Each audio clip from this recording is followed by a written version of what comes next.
Offering. It's about to go. And good morning. Okay. Grand Rising. Grand Rising. How is everyone doing? I'm doing well. I'm here with my awesome coach, Courtney, and we're going to be doing something fun today. Um, I'm really excited and also a little nervous because I'm going to be vulnerable and actually do a coaching session live so that everyone can see what a mini coaching session looks like in a specific topic. Today we're going to be talking about Restory, and I'd love for Courtney just to explain the concept from her perspective as she has walked me through this in the E3 program I'm in with her right now. Sure. So Restory, I always begin this lesson by saying this was probably the most important lesson that I have ever learned and have ever taught. If we can restory our life, we have now just created the new life. We've now just created our new self. And so, of all of the exercises that I teach and all of the exercises that I do myself, Restory to me is by far the most powerful and the most transformational. And so it begins with recognizing that we have a victim story. We were victims of something at some point. And sometimes it's victim of somebody else, but sometimes it's something that we've even done to ourselves. And so we start with that story. But the idea is in the restory is to find the turning point where you said no more. And at that turning point, then where did you go from there? And then when you reflected back on it, who are you now because of what you went through? Who can you stand up and say, now I am because?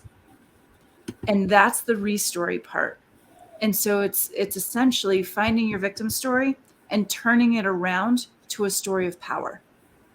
And so that's the basic premise of the story. Oh, wow.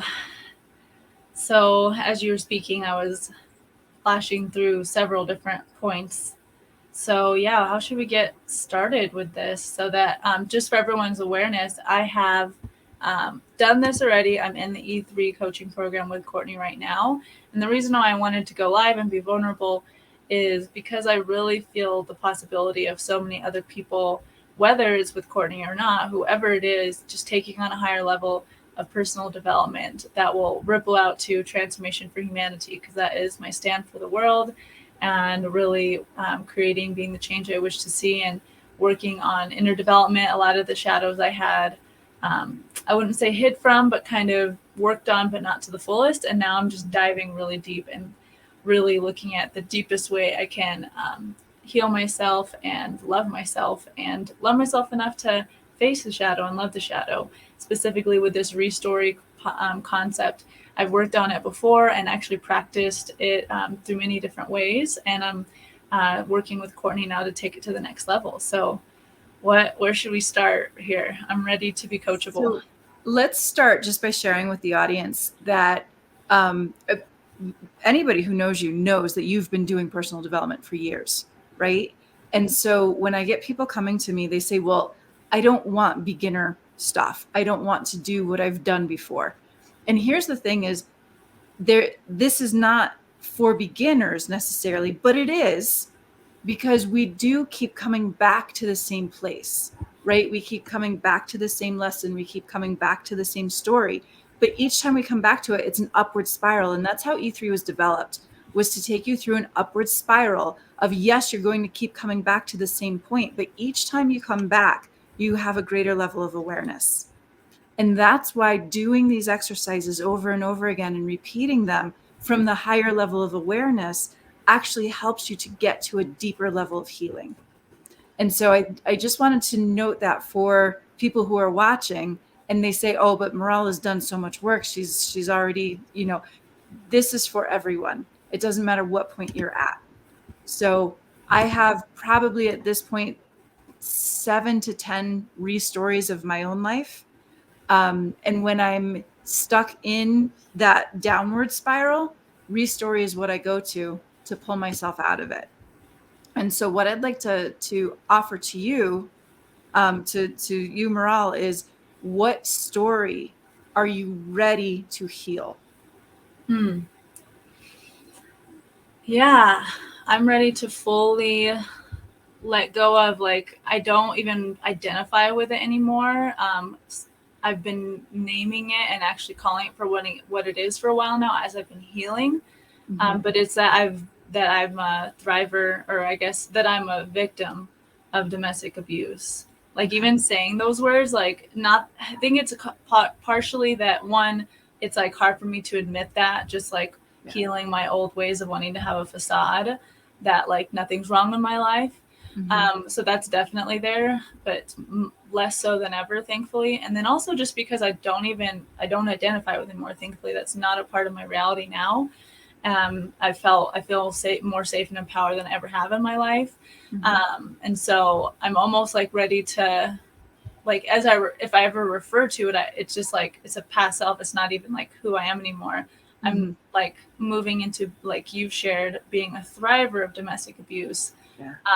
But even like just a thriver, not even having to have the second part, because Right. you know what I mean. You know what I mean. Yeah. We've talked Yeah. about this. Absolutely. Absolutely.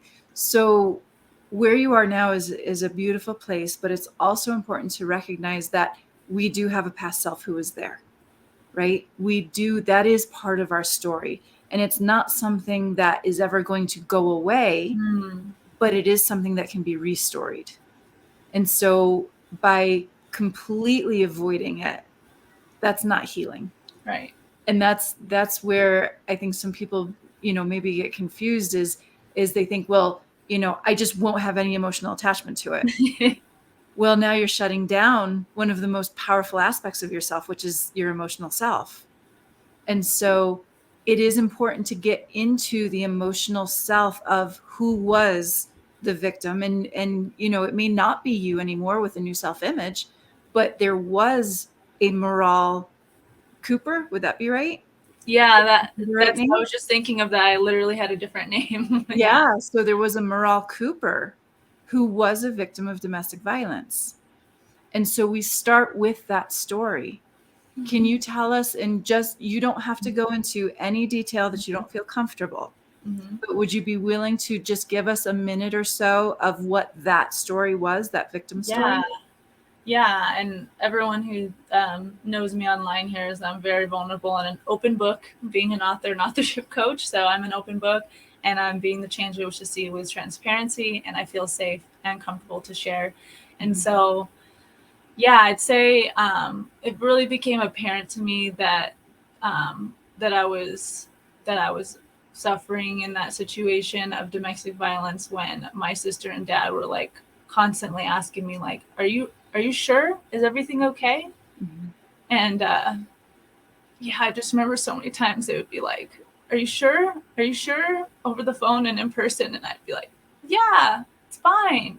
Mhm. And or I'd make up excuses for my first husband, and all these things. And it's like, it's obviously there's still emotion there, just because I had just spiritually bypassed it for so long. Like, I just did not want to admit to anyone what was going on, and I had friends that would ask me and sense it sometimes, because either just they could sense it in me, or they had witnessed certain behaviors or words being said to me that were unkind and stuff in person. So yeah, I'd say it just went from, just anger to times where I would feed in and get angry as well, and just what situations that probably could have been resolved. I got angry too, and then, closing, slamming doors, and then it turned into, not, kicking a door down of that I was behind, and then it became physical. Mhm. And it just became like this, from a spiritual perspective, this perfect storm of victim and bully. Like, I played right into that, and then I got to perpetuate that over and over again. And then we'd come to forgiveness, and thankfully that existed, but then it became like this ebb and flow. And I know this story is mirrored for so many other people who go through the same thing. And then, as many people know, and thankfully thankfully that the forgiveness did get to be like the way that our physical friendship got to end the note on. Even before his own death and suicide, there was really a space of forgiveness between us, and like, let's just put that in the past and let it be. But you know, just the path to get there was really challenging. Like, one time when I was on vacation, I actually wrote about this recently in the co-authorship Courtney and I are a part of, where I was like looking in a mirror and putting concealer on that my friend had just handed me. She was obviously aware of it because she was on vacation with us. And I was looking in the mirror, putting concealer on my black eye that I had gotten the night before so that we could go on a boat. And this was in the bathroom of the marina in Puerto Vallarta. And I saw my eyes in the mirror, and it was like my future self looking at me. And she was like, "What the heck are you doing? Why are you pretending this didn't happen?" And then I heard her even. I saw her eyes, and my friend next to me, I feel like she saw that too and sensed it. And then the next thought, my ego voice was like, "Well, we have to get on the boat. Like, we don't have time for this. Like, we came for this vacation." And so that's just one of many different scenarios that I could express, where I felt terrified for my life several times, whether it was in a moving vehicle or in a home or an Airbnb or wherever it was. And yeah, it just feels like, even as I say this story, it just feels very much like, it feels like big. And I think that's what you were referring, is like that, those emotions, like to acknowledge them. There's this part of me that wants to just be like emotionally unattached, just forget about it. And I'm acknowledging that. Yes. Yes. Good for you. Can you name us some of the emotions that you felt during that victim part of your story? Just terror, Yeah. almost, for moments. Thankfully they would go away once I got back to safety, but moments of like, it would just be better to die right now, of just like. And it wasn't even that I, thankfully I never like even felt super depressed, because I always had my other things in life that I look forward to. Mhm. But that I would, yeah, just terror. And I guess in an emotion it would be like, um not, what's the word when you just want to give up? There's like an emotion. There's apathy, but I Yeah, think there's almost like something deeper apathy. It than was that. kind of like apathy, like fearful apathy. Um, Also, whatever word feels like just fake, because I mean, obviously, like I mentioned, there's people in my life who are concerned and obviously aware, but they're waiting for me to finally be the one that made the choice, which I finally did one day. So yeah, I'd say those are the biggest emotions. And on the same note, by no coincidence, another fellow gal in our program, E3 program, later today, I'm finally doing my first EMDR session, which is going to be a really powerful Yeah. connection with this work as well, where I'm going to actually let myself go back to those moments and Mhm. using the power of neuroscience, actually like reprogram some of those neural nets in my brain that I know are there. Mhm. Thankfully, I don't think they're as bad as they were if I completely was the first time I've ever addressed this, but I definitely know there's going to be a lot of emotion of basically fear and terror were the Yeah. biggest. Did you ever get to a point of despair, hopelessness, anything along those Yeah, lines? I mean, I guess so.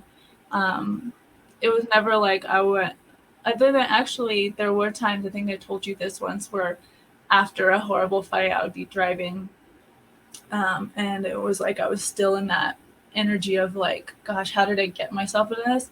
And Yeah. having thoughts, thankfully, never acted on, of like, it'd be better to just crash my car into the median right now. Like, I could just do that. So, and it feels really good to voice that. And I don't feel shameful about voicing that, because I know that if I'm having those thoughts, it means there's many others that are. So it's important for me to voice those, put a voice to those past thoughts. And so, yeah, I'd say hopelessness for sure as well. Okay. All Yeah. right. And now tell us more about the thoughts, the reoccurring thoughts that were going through your head as you were in this system. Yeah. Um,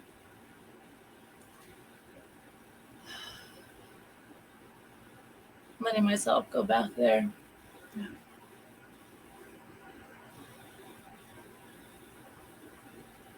like, how will I ever get out of this? How will I ever be free? Like, I felt like I would just always be afraid of what I was going to say, or like that, walking on eggshells. And that was the number one comment friends and family would always give me, is like, it just seems like I remember my sister saying it to me once, and I think I kind of took it from her, but then in the next breath just proceeded to deflect and defend. So yeah, I'd say, how will I ever get free? It's just what I like. Also, kind of like a resignation. Like, well, you chose this, so you're just gonna have to keep finding a way. And there's also this unfortunate thought of like, I can't leave him because he might kill himself, which unfortunately became in a one sense, like obviously not the reason, and I know that's not the reason, but that is my greatest nightmare. And also like, oh, I want to help him get his dad out of prison, and like, and then I do love him, I'd go back to that because I did, and I still do in spirit. Is my spiritual friend. So yeah, there's so many layers of like, there wasn't very much anger towards him, which I finally like let out actually after his death. And I feel like I've processed through a lot of that because I actually, through my spiritual beliefs, had communicated with him and let out anger and said like, you know, gosh, it made me mad when you did this. It made me mad the way you left. And so being able to be real about that really helped. And I actually did like actual martial art movements as I was doing some of these things to get out that anger. It felt good. But in the moment but also there were thoughts sometimes that I feel guilty about, of like, it'd be better if he was just gone. And that is something that really hurts to admit. So those are some thoughts. I really want to thank you and point out the extent of your vulnerability right now, because these are not easy things to talk about, and they're certainly not easy things to admit, and you are doing such a beautiful job of going through it. And I just want to share, so if you want to just take a breath for a moment, and I'll share with the audience now, what we're essentially doing is we're going into a dark room with a flashlight. And what we want to do is shine the flashlight everywhere we can, in every corner, at every thought that we had, every memory we have, every emotion that we had. That's why we're going through, name the memories, name the emotions, name the thoughts. Because as we do that, as we shine the flashlight on it, we're bringing it up so we can transmute it and release it. Okay, so there's going to be people who are watching this saying, but no, we're supposed to be thinking positive. We're supposed to be only saying positive things. We're not supposed to be telling the bad story and the dark story. And that's what we call toxic positivity, right? Because these things did happen. It is part of your story.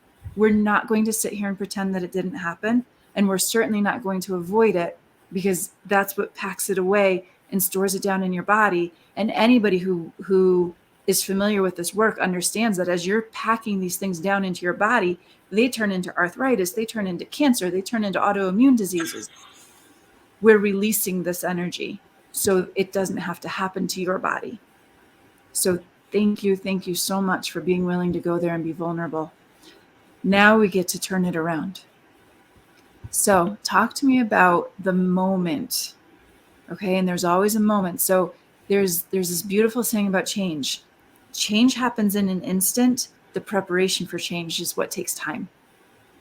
Oh, so, can you say that again? Sure. Yep. Change happens in an instant. The preparation for change is what takes time.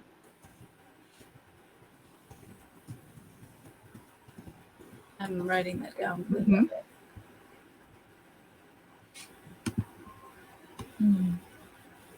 Okay, so feeling that describes my last few years. What? I feel like I'm ready for the instant. Like I really am. Yeah. I've done the work. Yep. And you're absolutely right. I mean, this one phrase, we can do an entire, course on this one phrase. But for this moment to stay in the Restory, what was the moment that you were actually aware of and ready to make the change? What was that moment? Yeah, I think about this moment a lot. I remember the date, September 16th, 2019, and my son was 6 months old.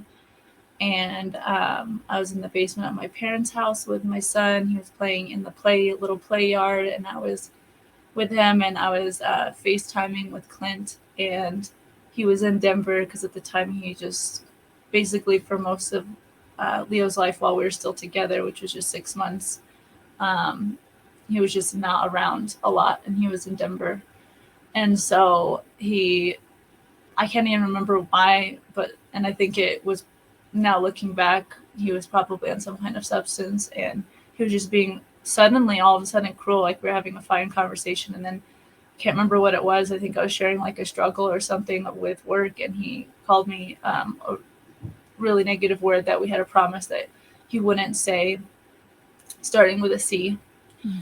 and I was just like, no, you can't call me that, because I started just weeks prior getting these videos from our beautiful friend Megan about boundaries and speaking my boundaries. And it's just suddenly, so I guess it was weeks prior to this moment, my spirit started saying, you need to listen to this. You need to listen to this. Mm-hmm. And it hurt. But I was like, you know what? It was because of my son that made me have the motivation. It wasn't just me anymore. It was like, do I want my son to endure this one day? Yeah. And so I finally started listening to these videos about healthy boundaries, and it started just giving me this strength and courage. And as he called me those names, I said, no, you can't call me that anymore. You cannot. And I didn't say it meanly or angrily. I was just like, no, this is not okay. And then just kind of in a brash statement, he said, well, then let's get a divorce. Mm-hmm. And I said, okay, yes. Whereas in the past, when he would go towards that, I would say, no, no, no, please. Right. And now I was just like, okay, it's done. And it was like kind of a weird conversation because he's like, okay. And I'm like, okay, well, we talked for a little more, and then we hung up.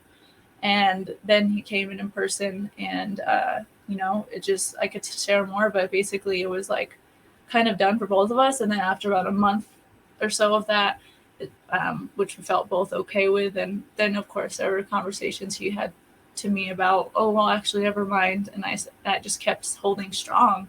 No, this is the choice we made. This is best. This is best for Leo. This is best for us. And I just, sometimes it would be angry, but I would stay calm. And I'm so proud of myself. I haven't really ever acknowledged how proud of myself I am. That I stayed peaceful always. Yeah. Even like when we were married. And there were times where I wish I wouldn't have like fed into it. I was still overall very peaceful. Mm-hmm. There was times where I physically pushed back that I wish I didn't.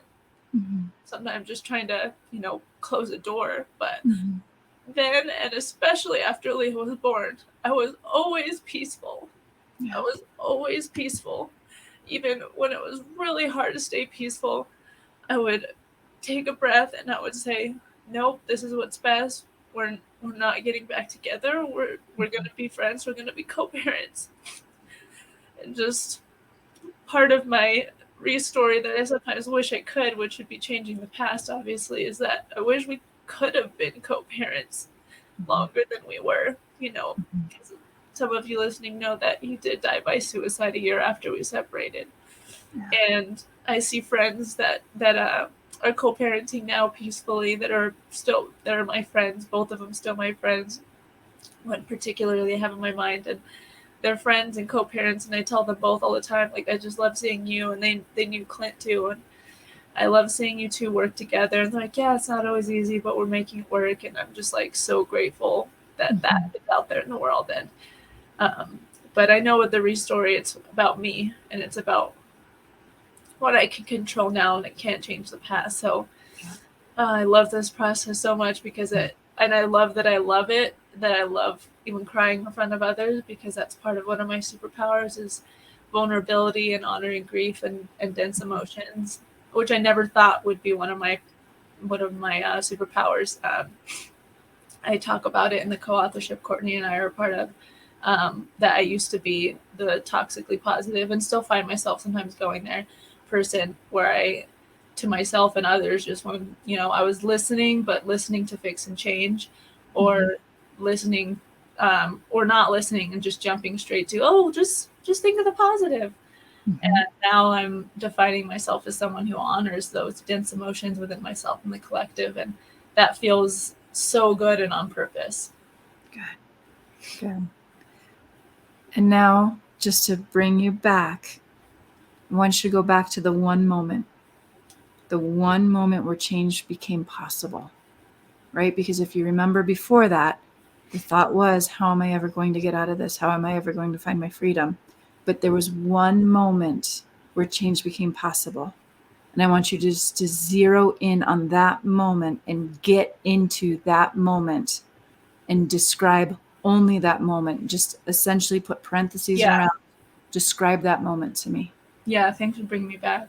Mm-hmm. Um, yeah, the thought was, now is the time. And I actually have a card right here that I pulled yesterday, but it's the opportunity card. Mm. It was just like, it actually, I remember there was something along the lines of that thought, like, now is your opportunity.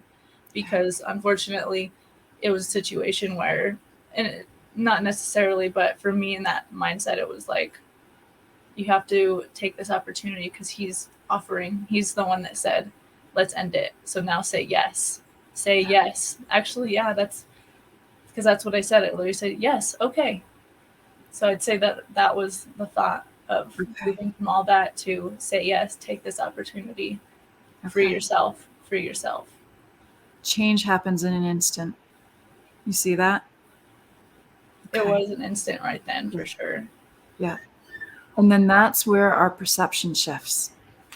Okay. So now we have the moment, we have the actions that take us out of what it was that we were in. And then we move into the reflection. So sitting here today as Meral Renee Jones and looking back on that, who are you now because of what you went through? I am someone who is able to stand in solidarity with people who are going through or have gone through similar things, Mm-hmm. which gives me a lot of connection ability with people I might not have been able to before. So I want Um, to pause you there for a moment. okay. Okay. Beautiful, beautiful to be able to feel that solidarity with other human beings. But we want in this moment to take away any label that would change if other people didn't exist. Mm, So the label of mother, daughter, sister, brother, wife, husband, right? Those labels. And then it goes into your job, teacher, doctor, lawyer. Those labels all exist because of other people. So I want you to find who you are separate right now, and I truly believe the grandest illusion of life is that we are separate from others. However, in this moment, it's important for you to be able to identify who you are because of this, not in relation to other people. yeah. Yeah. It's so interesting. That's my tendency to jump to that. It makes sense. So I am, I'm unbreakable. I Mm. am, I guess unbreakable implies that someone could break me though. Let's see. I am, I feel I am whole. Like I really, really, truly feel whole. Yeah. Whereas before, it was all like external, like I was reaching externally Mm-hmm. for validation. And now, like, especially in my marriage now to my husband Garrett, like we are, and I'm so grateful that I created myself and resonated what I need to resonate him into my life, because we have even talked about we don't need each other. We've Mm-hmm. said that. Mm-hmm. And that feels really good. It's like we choose each other. And so yeah, I feel I am whole and um, independent, Mm. and just I love myself. I do. And that feels good to say. And I'm finding new levels of that every day. Yeah, that's beautiful. Thank you. Thank you. What did you discover about yourself because of your experience? Well, in the challenging perspective, I discovered that I often will put um, even my own safety in life will be below my desire to look good, to Mm. avoid looking bad and looking good. That's a phrase I got from the Landmark Forum, is that we humans will do everything we can to avoid looking bad and look good. And that's what I realized, is that that I that I put that above all. And so when I notice even a tiny bit of that now, I'll really put it in check, because I'm not willing to go back to that being a huge part of who I am. And, you know, thankfully, even as I was being that, I was still out there doing great things in the world. Mm-hmm. And now it's like my level to create change within myself and the planet is like exponentiated, because I'm coming from inside, from within, to go Mm-hmm. without, versus needing the outside to define my inside. Mm. That's huge. Yeah. That's huge. So essentially, in the restory part, what we want to look at is, who did I become? What did I discover about myself? And what lessons did I learn? And I think you beautifully wrapped up. And if you have more, share more. But you beautifully wrapped up. What did you discover about yourself, and what lesson did you learn? Um, really, with what you just said, is there more? I mean, it's that's like the biggest part of it. And now I know who I am, to now, like, taking it a step further, now that I know who I am, independent and not needing anyone else, Mm-hmm. now I can more holistically go out and be the authorship coach, go be the creativity coach, and help people discover who they are, Mm-hmm. independent of anyone else as well. Um, yeah, especially with your help. I've been so grateful for almost 10 years now that you've been a coach with me, a coach friend and mentor. And that's why I wanted to go live today and actually show a mini coaching session with this restory concept, because imagine if we could restory for the collective of humanity. And I love that your perspective of restory doesn't mean you're like erasing what happened. In fact, you're honoring what happened and reading what happened. And as Mm-hmm. an author, I see it as us all collectively sitting around a quill and ink and a beautiful blank page of a book, and all saying, like, yes, humanity went through these traumas. We went through seeing ourselves as separate, and now we're writing the story of, we are seeing ourselves as together and powerful in our diversity and in our unity. And Mm-hmm. we are collectively moving from survivor to thriver. Yes.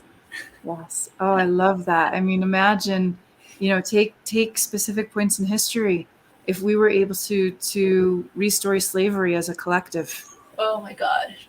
imagine the transmutation of energy that could happen for our nation, for our world, by restoring that particular story of our history.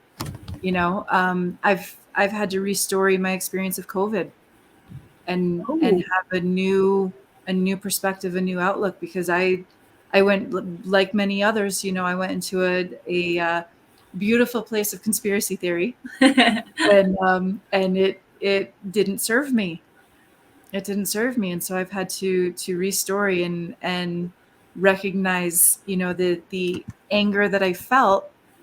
Well, that's toxic soil within my system, right? And so restoring that, restoring relationships. Take a look at any relationship that you still feel anger, resentment, um, any type of negative, toxic thoughts towards, and restory that relationship, right? It's all part of forgiveness. That's what it Mm, comes down to. Is mm, this is how, when people say, well, how do I forgive? This is how. This is how you forgive, because this is what sets you free. When you can take a look back at the story and say, I'm grateful for my experience, and my story is similar. I don't have to say that I'm grateful for the time that the knives were thrown at me. I don't have to say that I'm grateful for the fear that I felt in the car when I thought I was going to die multiple times. But I can look back and say, I'm grateful because of who I am now, because I learned that I have a voice, because I learned that I can, like you, I can take this story and I can help others heal from it. Right? So I'm grateful for the fact that I went through what I went through. And that's how I know that I've forgiven. That's my freedom. And no longer do I have to be someone else in his presence. Right? Have you ever noticed that if you're in the presence of someone that you have some sort of negative emotion towards, you change who you are, how you're showing up? Your voice changes, the way you talk changes, the words you use change, right? That means that person has power over you. You have now lost your sovereignty because you've allowed that person to dictate who you are and how you're showing up. That relates so much to what you said about restoring the global shift of 2020, which is part of my Restory. I call it the global shift of 2020 and I love 2021. it. Yeah. And that I'm going to take that on because I have been doing it in some sense, but specifically how I can get angry sometimes when I see certain world leaders, some of which aren't like really in the sphere anymore, but certain health leaders that would say certain things, and I would get all like up in arms. And I see that that's part of me allowing that my sovereignty to be taken away. So I'm going to take that on as home play to notice that and restory in those moments. That's awesome. Yeah. Well, thank you so much, Courtney, for doing this live session with me. And I am creating the possibility that there's people who are touch moved and inspired by this to try it on themselves, to restory. And I, like I said, I've seriously been working with Courtney for almost 10 years, and I plan to for years to come. And she's also someone that we've collaborated with in co-authorship, The Sacred Feminine, and now we're doing another co-authorship, Circle of the One. So we're colleagues as well. And I also open myself to receiving coaching from her because she has just truly changed my life. So her website's right down there, Crystal Clarity Life Coaching. Is there anything else you'd like to say for people to find you? Well, it's easy to find me on Facebook. I have a personal page. I also have the Crystal Clarity business page and the Illuminators, which is a private group, but I would love for anyone to request to join. There's 2 questions. And all I want to know is, how are you spreading your light in this world in order to become an illuminator? Everyone has a light, and that's something that I think we forget, and we're taught that that's not true, or to shy away from it, or to deny it. Oh, well, if you step into your light, well, that's going to make somebody else feel bad. And that's that's false information that we've been given. And so what my mission is, especially with illuminators, is to bring to light the fact that each one of us has our own spotlight. And as we turn it on, it lights up the world more. And so the tagline for it is be the light that sets the darkness free. And that's what we're here to do. So if anyone's interested specifically in the E3 program that Meral was mentioning, and that's where this exercise comes from, you can find that on my Facebook as well. You can read about it and then set up a consultation with me, which is completely complimentary. And we can find out if you're ready for this kind of work, because not everybody's ready for it. And E3 is Empower, Enlighten, Evolve. 3-phase empower, process. enlighten, evolve. Let's all power, enlighten, evolve humanity. And on that note, namaste, aloha, aho, ashe. Love, love, love. Bye, everyone. Goodbye.